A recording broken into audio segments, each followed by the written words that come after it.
1년 전 우리 한민족이 일제치하의 암흑과 같은 35년 동안의 고통에서 해방이 되고 임시정부 법통을 계승한 대한민국 정부 수립을 축하하는 그런 광복절이었습니다. 세계 제2차 대전에서 일본이 항복함으로 말미암아 우리 한국은 그 요새를 타고 이렇게 또 해방이 된 것입니다.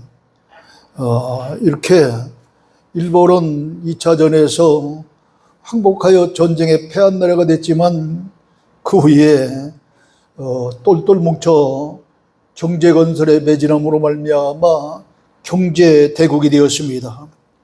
그러나 일본은 경제대국답지 않게 우리 한국을 강제노역을 시키고 또 이제 위안부들을 매춘부로 매도하고 또 저 독도를 자기의 나라의 소유로 이렇게 말하는 그런 망언으로 말미암아 우리의 한국민과의 국민 감정은 정말 적개심에 불타고 있습니다.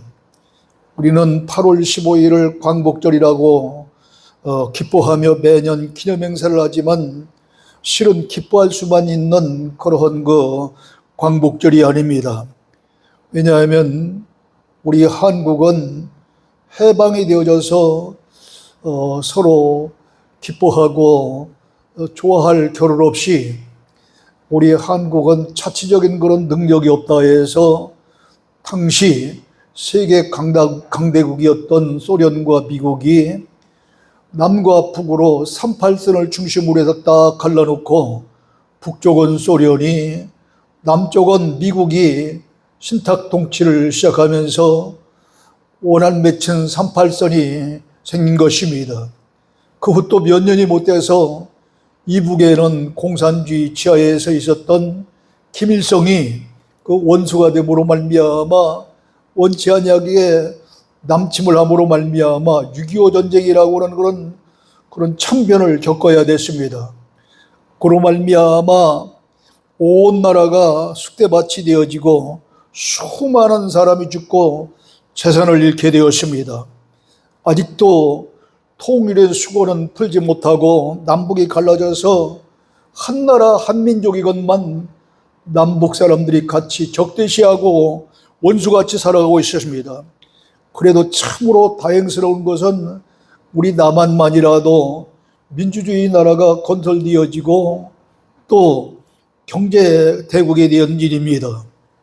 그런데도 정치권은 호남권과 영남권으로 갈라져 있고 또 이념적으로는 건전한 보수와 건전한 그런 진보가 서로 이렇게 나라를 위해서 걱정하고 염려하는 그런 사람들이 아니라 극보수주의, 극진보주의라고는 그러한 그 이념으로 갈라져서 원수 아닌 원수처럼 여기고 있으면서 누가 정권을 잡든지 구태해야 하는 그런 정권력에 사로잡혀서 온 국민을 실망케 하고 저마다 자기만이 애국자인 것처럼 이제 말잔치만 무성한 것이 현실입니다.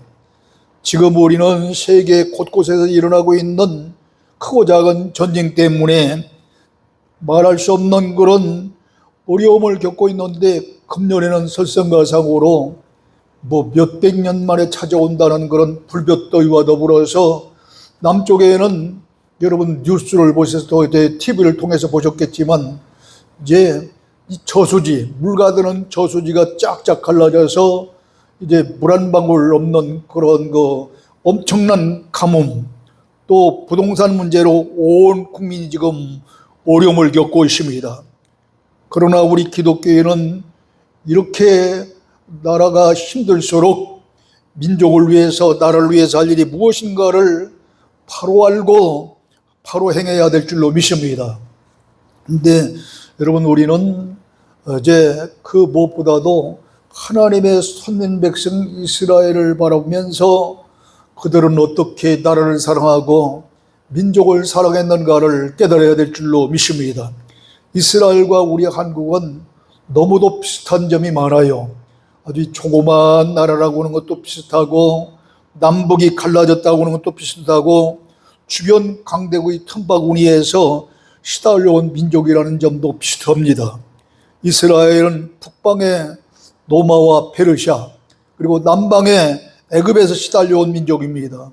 이처럼 우리 한국도 북방에는 저 중국과 소련, 남방에는 일본 이런 사람들로부터 이게 온 민족이 어려움을 겪고 또 말할 수 없는 그러한 그 수모를 겪었던 나라가 아닙니까? 그러나 이스라엘은 우리나라보다도 국토가 훨씬 적고 고난을 많이 받아온 민족임에도 불구하고 세계가 깜짝 놀랄 만큼 그런 애국심을 가지고 있습니다. 1990년에 일어났던 걸프전쟁, 1990년도니까 지금부터 한 20년이 뭡니까? 46년 전 얘기죠, 벌써. 이제, 이러한 엄청난 그러한 걸프전쟁이 일어났는데, 그때 당시 세계 방방곡곡으로 흩어졌던 그런 이스라엘의 청년들은 공부하는 유학생들까지 전부 고국 이스라엘로 돌아와서 전쟁이 와서 딱 6개월 만에 끝내버립니다. 그것도 이제 패전하는 그런 전쟁이 아니라 이제 다국적 군인들, 이란을 중심으로 한 다국적 군인들을 6개월 만에 물리치고 이스라엘이 승리했어요. 저런 온 젊은 청년들과 학생들이 나라와 민족을 위해서 외국에 가 있던 사람들까지 고국으로 돌아와서 이렇게 전쟁이 있기 때문에 그런 놀라운 일이 벌어진 것입니다. 근데 우리 한국은 어때요? 아마 전쟁이 일어났다고 한다면 돈 있는 사람들은 전부 짐 싸질머지고 외국으로 다 도망갈 거예요. 뭐 젊은이들도 마찬가지예요. 돌아올 사람들이 그렇게 많지 않아요. 여러분, 그것 때문에 그런 민족성을 타고는 것인지 교회도 마찬가지예요. 교회에도 이제 물론 잘 하시는 분들은 잘 하시지만 교회에서 성전을 건축한다 혹은 성전을 이전한다 하고 돈 드는 일이 생기면 믿음 없는 사람들은 다 떠나버리고 말아요. 어려움이 오면은 다 떠나고 말아버려요. 이게 우리 한국민들의 성격이에요. 이스라엘 민족은 1900년 동안 나라에 이런 유랑민족의 서러움과 2차 대전 시 독일이 히틀러에게 600만이라고 하는 그런 민족이 잔악하게 학살되었습니다. 그러자 저들은 다시는 당하지 말자는 슬로건을 내걸고 동족애로 불타오르고 있습니다. 저들은 또한 애석하게 죽어간 그런 600만 그런 영혼을 위로하고 또 후손들에게 이 일을 길이길이 잘 기억시키기 위해서 성지 예루살렘으로부터 수도 텔아비브까지 이 고속도로 주변에 600만 그루의 가로수를 심어서 애국혼을 기리고 있는 것이 바로 이스라엘 나라입니다. 600만 명이 죽었으니까 그 600만 명을 이제 숫자를 맞춰서 가로수를 심은 600만 그루를 심은 600만 그루를 심은 거예요, 이렇게. 그런데 우리는 일본 사람들에게 그토록 혹독한 학살과 박해를 당하면서 민족 반살까지 당했잖아요. 그것으로 끝나지 아니하고 착두로 목이 잘리고 독립만세를 불렀다고 감옥에 갇히고 학살당하고 혹은 교회에 가두고 휘발유를 막 붓고 불로 저질러 죽임을 당했건만 광복 81주년을 맞이해도 이제 이렇다 할 만한 본을 보여주지 못하고 심지어는 일본 놈들에게 시달렸던 그런 위안부들, 이런 위안부 할머니들을 내세워서 모금운동을 하면서 이제 돈을 가로챈 그런 못해먹은 그런 사람들도 있었잖아요. 참으로 비통한 현실입니다. 그러므로 우리는 일본을 증오하고 원망하기 전에 우리 스스로 민족의식을 깨우쳐야 되겠습니다. 이스라엘 사람들에게서 애국심을 배워야 되겠습니다. 그리고 나라와 민족을 위해서 염려하며 기도하는 우리 모두가 다 되어야 될 줄 믿으시길 주의 이름으로 축원합니다. 여러분, 성경에 보면은 조국을 사랑하고 민족혼을 지킨 선지자들의 눈물과 피 맺힌 그런 애국의 외침이 있습니다. 그 중에서 이 모세가 기록한 이 모세오경, 창세기서, 출애굽기, 신명기, 레위기, 또 이제 또 뭐가 있어요? 또 하나 있잖아요. 이러한 이 모세오경, 이것은 이스라엘 민족이 430년 동안에 그런 애굽의 종살이에서 해방되는 피 맺힌 역사를 기록한 책이 바로 이 모세오경이에요.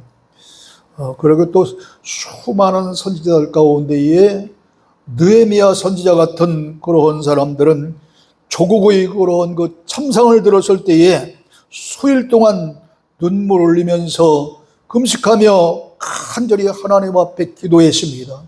또 눈물의 선지자 에레미야도 조국을 위해서 전혀 내 백성의 파멸로 인해서 내 눈에 눈물이 시내처럼 흐르도다면서 눈물로 이제 하나님 앞에 간절히 기도했습니다. 시편 137편에 보면 이스라엘 백성들이 바벨론의 포로가 되어 70년이라고는 긴 세월 동안 포로 생활을 하게 되는데, 이들이 바벨론의 여러 강변에서 조국의 시호를 마음속에 그리면서 포로 교환만이 처절한 그런 노래를 불렀는데, 그것이 바로 소위 이 시편 137편이에요. 그래서 그렇게 시편은 137편은 이런 애환 맺힌 이스라엘 민족의 그러한 애국시가 기록되어 있는 내용인 것입니다. 예수님도 조국을 위해서 눈물 흘리며 우셨습니다. 감람산에서 예루살렘을 바라보시면서 예루살렘아 예루살렘아 안팎의 병아리를 모으듯이 내가 너를 모으려 한 적이 몇 번이던가 하시면서 머지않아 멸망할 조국을 이제 생각하며 또 특별히 그 앞날을 바라보면서 동족을 살아가는 눈물을 흘렸던 분이 바로 예수 그리스도이신 것입니다. 우리가 믿는 기독교는 담을 넘는 가지처럼 국경을 넘어서 어떤 나라에도 다 전도되고 선교되어야 될 그런 종교지만, 예수 믿는 우리 그리스도인에게는 나라가 있고 민족이 있는 것입니다. 그렇기 때문에 예수님도 온 세계 만민들을 위해서는 십자가를 지셨지만 자기의 동족 이스라엘을 위해서는 피 맺힌 애국심으로 눈물까지 흘리신 줄로 믿으실 주님을 축원합니다. 만약 우리가 또다시 저 일제강점기 35년처럼 나라를 잃는다고 한다면 어떻게 되겠어요? 침략국의 속국이 되어서 제2의 그런 일제강점기 같은 생활을 하게 될 것입니다. 어른들이 말씀을 들으면 시골에서 농사를 지어도 좋은 곡식은 다 일본 놈들에게 바치고 나쁜 것만 먹었다잖아요.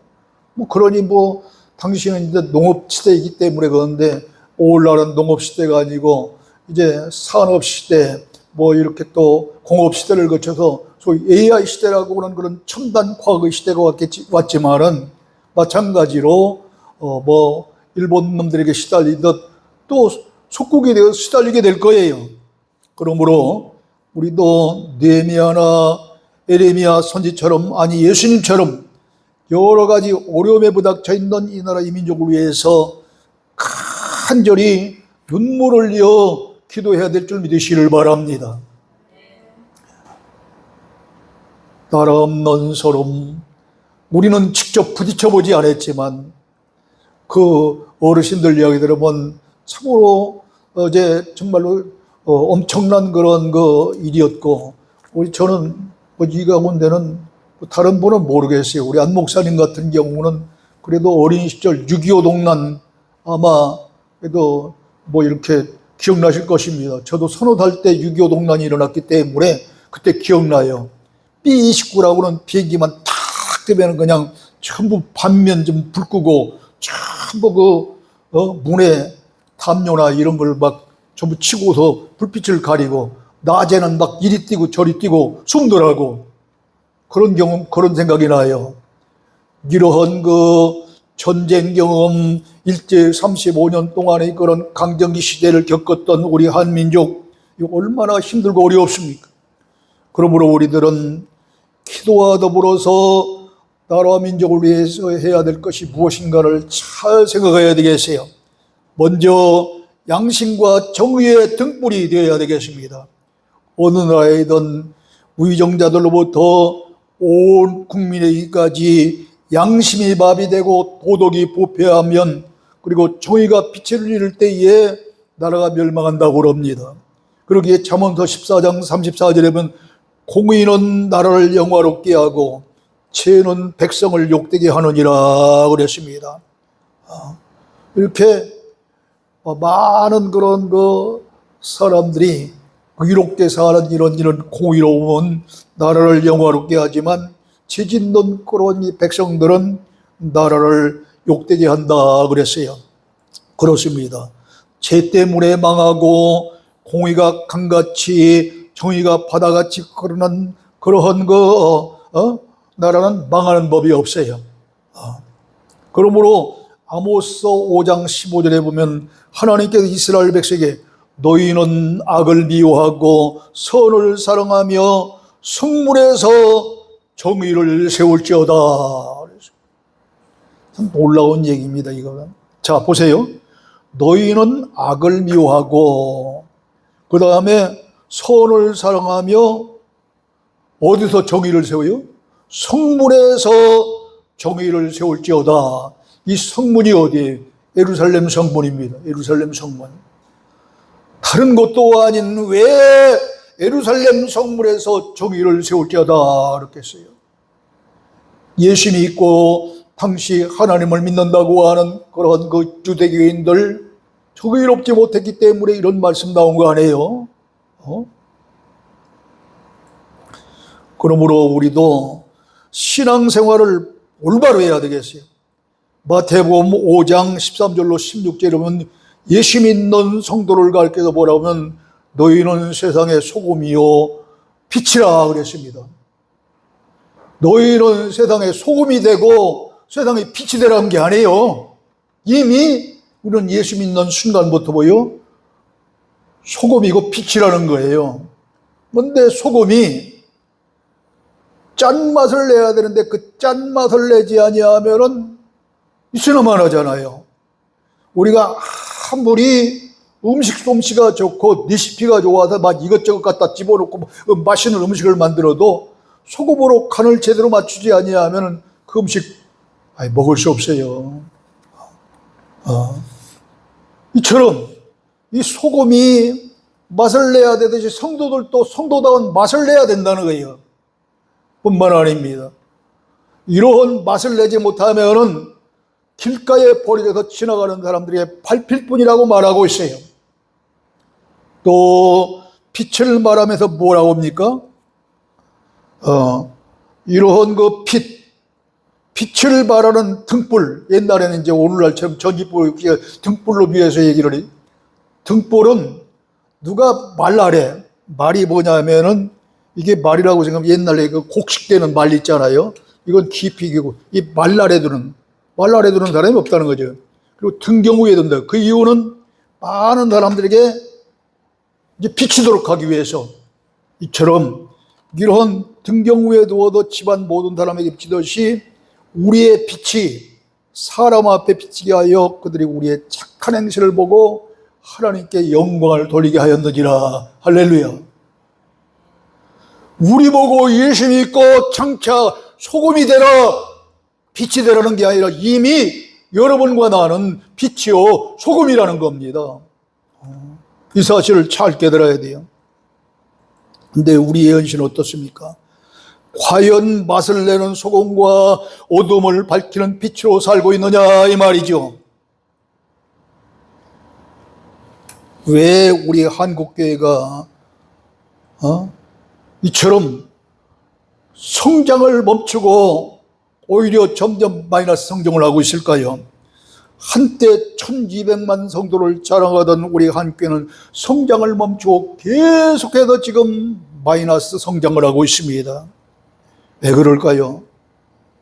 2019년도에 발생한 코로나19 때문에 서로 교회에서 설교자와 설교를 듣는 성도님들과 얼굴을 맞대고 드리는 그런 대면 예배가 폐지되고 비대면 예배, 이제 가정에서 예배드리고 목사님이 설교하는 동영상을 보내주고 이 짓 하다가 이게 교회가 점점 줄어들기 시작했다 그러는데 그건 제가 볼 때는 두 번째예요.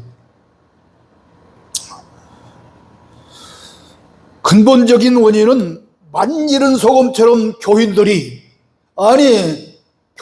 그만두고 목사님들이 만일은 소금이 되었기 때문에요. 나는 몰라요. 어떻게 제 주위에만 그런 목사님들이 있는지 모르지만 너무너무 실망스러워요. 목사님들이 정말로 목사다운 목사인지 저 사람이 어떻게 다 목사 돼갖고 저런 목사 보고 어떻게 교회를 나올까 도저히 이해를 못해요. 나는 가끔 가다가 때로 염려될 거예요. 왜냐하면 나는 모르겠는데 우리 동생 김집사가 지 얼굴하고 비슷하답니다. 그래서 혹시 우리 동생이 단 옷을 입고 이 앞을 지나가도 제대로 이 옷을 입고 지나갈까? 주위 사람들 보면은 모르는 사람이든 아는 사람이 인사는 제대로 할까? 왜? 동생이 한빛교회 목사로 오기 때문에 한빛교회 목사 거멀하다, 교만하다 할 거 아니에요, 인사 안 하면. 목사는 주위에 있는 분들 보면 누구든지 알든 모르든 고개 숙여 인사하고 반갑게 이렇게 서로 대화를 나누면서 이래야 되는데 우리 동생은 어떤지 모르겠어요. 평신도인데 그럴 이유 없지 않겠어요? 염려되는 거예요, 항상. 세상 사람들은 지금 목사의 언행을 얼마나 많이 보는지 봅니다. 그런데 너무너무 목사님들 보고 실망스러운데 교인들은 어떡하겠어요? 만일은 교인들 너무 많아요. 지금 이 시각 이 날을 바로 바라봅시다. 양심과 도덕을 위면한 또 정치인들이 얼마나 많습니까? 그 속에는 장로, 또 집사, 이런 분들이 정치인들이 되어가지고 지금 국회에 활동하고 있는 그런 분들 많습니다. 여러분, 야당 국회 장동혁 의원, 우리 고향 대천보다 조금 밑에 웅천 모 목사님 자제분이에요. 본받을 만해요, 지금. 목사님 아들이 그따위라고요, 지금. 목사님 아들이. 여러분, 야당뿐만 아니라 여당도 마찬가지로 수 없는 사람들이 목사님 아들도 있을 것이고 장로, 권사, 집사도 있을 것인데 정치권들은 어떻게 해요? 자기만이 최고 나라를 사랑하는 애국자인 것 같지만 당리당략에 사로잡히고 개인적인 살인사고 정권력에 사로잡혀서 국민들은 안 한 것 없이 엉뚱한 짓거리 얼마나 많이 합니까? 예수 믿는 우리 교인들은 어떻습니까? 사적인 일과 교회의 일 중에 무슨 일을 더 귀히 여기고 있습니까? 내 개인적인 일과 교회의 일과 어떤 일을 더 귀히 여기고 있습니까? 나에게 무슨 이익이 없나? 자기 마음대로 되지 않으면은 실망하고 해오던 조그마한 그런 헌신과 봉사자마저 헌신작적으로 버리는 것이 현 시대의 교인들이라고 그러는데 아마 우리 교인들은 그런 단에 없을 줄로 믿습니다만 그런 교회 많대요. 놀라운 일 아니에요? 사랑하는 여러분, 이 자리에 예수 믿고 바로 살려고 오셨습니까? 아니면은 아니라고 평안하게 살기 위해 오셨습니까? 다른 사람은 어떻게 살든지 우리는 하나님의 자녀답게 사십시다. 우리 목사답게, 전도사답게, 권사답게, 성도답게 사십시다.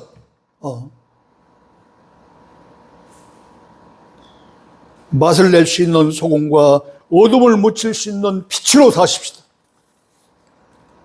두 번째로 최고의 애국 애족의 길은 바로 민족 구원에 있음을 성경을 통해서 깨달아야 되겠습니다.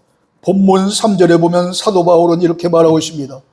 나의 형제 곧 고르교의 친척을 위하여 내 자신이 저주를 받아 9장 3절 9장 3절에 보면 저주를 받아 그리스도에서 끊어질지라도 원하는 바로라 그랬습니다. 그리고 또 이어서 형제들아 내 마음에 원하는 바와 하나님께 구하면 이스라엘을 위함이니 곧 그들로 구원받게 아님이라 그랬습니다. 이처럼 바울은 저 모세처럼 동족을 사랑하는 마음으로 불탔습니다. 그 사랑의 결정은 복음을 전하며 민족을 구원하는 데 있었습니다. 그렇습니다. 동족을 사랑한다면 그들을 천국에 가도록 구원하는 그런 것이 최고의 사랑 아니겠어요? 그러므로 우리 그리스도인의 애국애적은 궁극적으로 동족을 한 나라와 연결시켜주는 그런 그 전도에 있고 선교에 있는 거예요. 그러므로 디모데전서 6장 17절로부터 19절에 보면 사도 바울이 같은 그러한 그 동역자요, 또 제자요, 또 그런 그 믿음의 그런 후배인 디모데에게 이런 부탁을 합니다. 부한자들이 교회에서 소위 돈 있다고 하는 부한자들에게 명하여 정함이 없는 재물에 소망을 두지 말고 하나님께 소망을 두며 선한 일과 선한 사업 곧 전도하는 일에 최선을 다하여 재물을 쓰도록 하게 하라. 전도하는 일에 돈을 쓰게 하라. 그러니 이것이 장래 좋은 터를 쌓아 참 생명을 취하는 것이라. 누가요? 사도 바울이 가장 사랑하는 동역자요, 제자요, 동료인 이 디모데에게 이런 부탁을 한 거예요. 바울은 또 본문 3절에서 누가 우리를 그리스도의 사랑에서 끊으리요 환난이나 곤고나 박해나 기근이나 적신이나 위험이나 칼이라고 외쳤습니다. 동족의 구원을 위해서라고 한다면 그리스도에게서 자기는 끊어질지라도 원하는 바라는 겁니다. 바울은 하나님을 사랑하고 조국을 사랑하기 때문에 이처럼 극단적인 그런 민족 구원을 역설했고 또 그렇게 살았어요. 나아가 본문 이제 9장 3절에 보면 바울은 자신이 그리스도에게서 저주를 받는다 할지라도 자기 민족이 구원받는 일은 무엇이든지 달게 받겠다 그랬습니다. 우리 한국인들이 예수 믿고 구원받게 된 데는 최초의 선교사 토마스 목사님 같은 분이 있었기 때문입니다. 그는 한국민에게 복음을 전하다가 이제 대동강 모래시장에서 처형되어 죽게 되는데 그때 나아줄 누가 있었냐면 박춘관이라는 사람이 이렇게 이 토마스 목사님을 처형시키는 데 있었어요. 그때 이 박춘관에게 성경을 주면서 이 토마스 목사님은 예수 큰 소리쳐 부르짖으며 피를 토하며 피를 흘리면다가 순교했습니다. 그런 우리 한국 사람이 아닙니다. 이영만리 일본도 필리핀도 아닌 저 영국 땅에 있는 그러한 그 사람이었지만 우리 한국 사람을 위해서 복음을 전하다가 순교했습니다.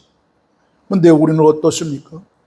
다른 사람은 고사하고 여러분이 사랑하는 남편이 지금도 예수 믿지 아니하고 여러분이 사랑하는 아들, 딸이 지금도 예수 믿지 아니하는데 여러분들의 가족이 직장에 대한 이야기, 지금 어려움을 당하고 있으면 어려움 당하는 그런 일을 걱정하고 괴로워하는 일 생각만 하지 그대로 놔두면은 저 소돔과 고모라 사형에 있었던 그런 사람들이 멸망할 때 불과 유황으로 이제 다 하나님의 심판을 받아 멸망했듯이 이 지옥도 그렇다는데 그냥 놔두면 어떨 거예요? 나만 예수 믿고 천국 가고 내 사랑하는 남편이나 사랑하는 아들이나 딸이 그런 불과 유황으로 펄펄 끓는 지옥에 간다면 지금 어떻게 할 거냐고요. 그런데 엉뚱하게 직장 걱정하고 어려움 당하는 걱정이나 하고 있어요. 수요일날 그처럼 기도하자 그러는데 어째 한 명도 안 옵니까? 이게 있을 수 있는 일입니까? 도대체가? 권사가 무엇이고 집사가 무엇입니까? 무엇 때문에 권사님, 무엇 때문에 집사에 명합니까? 수년 동안 다녀도 해가 졌기 때문에 권사고 집사입니까? 무엇 때문에 장로인직을 합니까? 무엇 때문에 이렇게 많은 직분을 무엇 때문에 줍니까? 일하자고 주는 거예요. 교회를 위해서 남보다 평신도보다 더 집사가, 권사가, 장로가 더 나아지다고 이런 직분을 주는 것이지 괜히 주는 게 아니다 이 말이에요. 얼마나 기도한 일이 중요했으면 금요일 날 힘드니까 수요일 날 수요 기도회와 금요 기도회 합쳐서 하자는데 어찌해서 이렇게 기도를 외면하느냐 이 말이에요. 내 사랑하는 아들 딸 그대로 두면 그냥 지옥 간다는데, 내 남편이 지옥 간다는데, 여러분이요, 우리 모두 이 81주년 그런 이 광복절을 맞이해서 나라와 민족을 살아가기 전에 그 나라와 민족 가운데는 내 사랑하는 가족이 들어있잖아요. 내 사랑하는 가족으로 시작해서 온 민족이 다 구원받아 천국 가는 것이 가장 나라를 사랑하는 길이고 가장 민족을 사랑하는 것 아니겠습니까? 이 세상에서 아무리 잘 살고 아무리 행복하게 살지라도 지옥 간다면 그건 끝장나는 거 아닙니까? 우리 모두 이 사실을 잘 깨닫고 이제는 모세나 바울처럼 우리 위로 하나님을 뜨겁게 사랑하고 옆으로 이제 우리 민족을 사랑하며 복음 전파에 최선을 다하는 귀한 성도들이 다 될 때 하나님께 영광이 되어지고 여러분과 하나님의 큰 축복이 함께 하시기를 주의 이름으로 축원합니다. 하나님 아버지 은혜와 사랑을